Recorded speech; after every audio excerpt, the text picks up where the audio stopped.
you went, I suppose, at an extremely young age to becoming a Bond girl. 20 years old. 20, yes. Well, they were looking for a virgin. They searched high and low, and it was, what would it be? It was the early 70s, Yeah. right? Late 60s, and they were thin on the ground.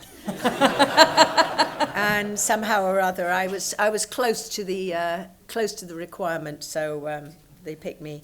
I don't know why. I mean, honestly, they picked me, and then they did all this stuff about how they'd searched everywhere and found the perfect person to play Solitaire. Well, Solitaire, as I recall, was actually supposed to be black. Anyway, I was picked to do this, and I had hair that I sat down on, and I was cast on the spot, literally, based on a show I did called The Oneida Line, which they'd seen on the BBC.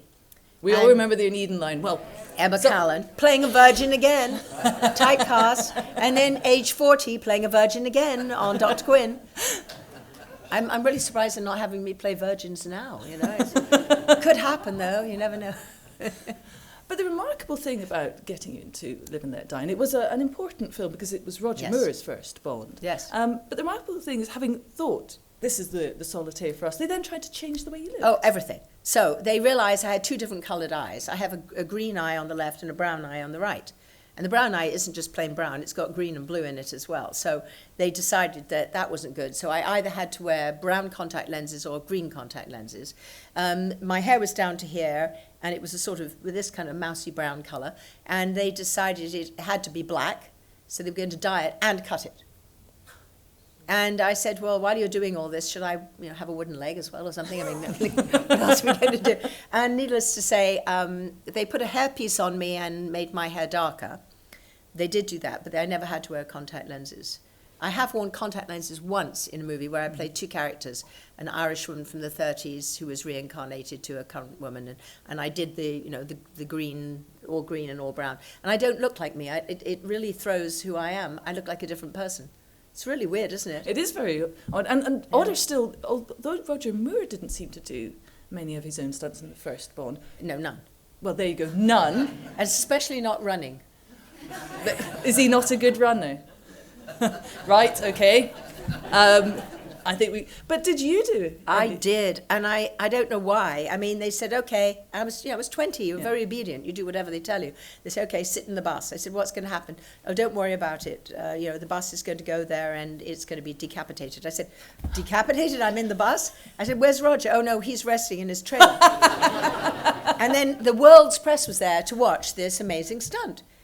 I said, well, why am I doing it? And they said, well, no, don't worry about it. Just say it's fine. I said, how do you know it's fine? I said, we did it on paper. It works. So I'm in this. And if you watch the movie, I'm like that size. I mean, they could have put anybody in. I mean, they could have put a model in. I mean, they could put anything. There was no reason for me to be there at all.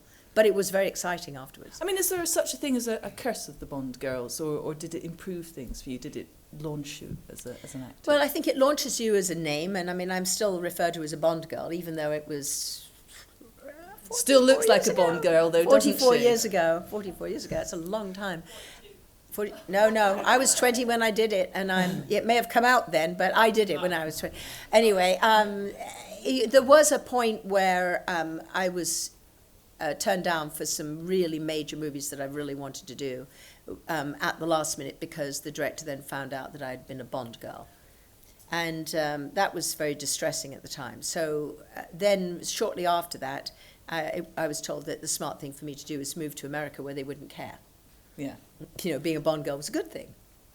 So you did. So you I moved did. to America. I moved to America, and nobody was the least bit bothered about me being a Bond girl. And you know what? I was actually 2 weeks ago. I was on a cruise ship, randomly sitting right next to and having drinks with Dame Diana Rigg, and we were sharing Bond's girl stories because, of course, she's an extraordinary actress and world class and one of the great actresses of her generation. And people say, oh, Bond girls never work again. Well, we did.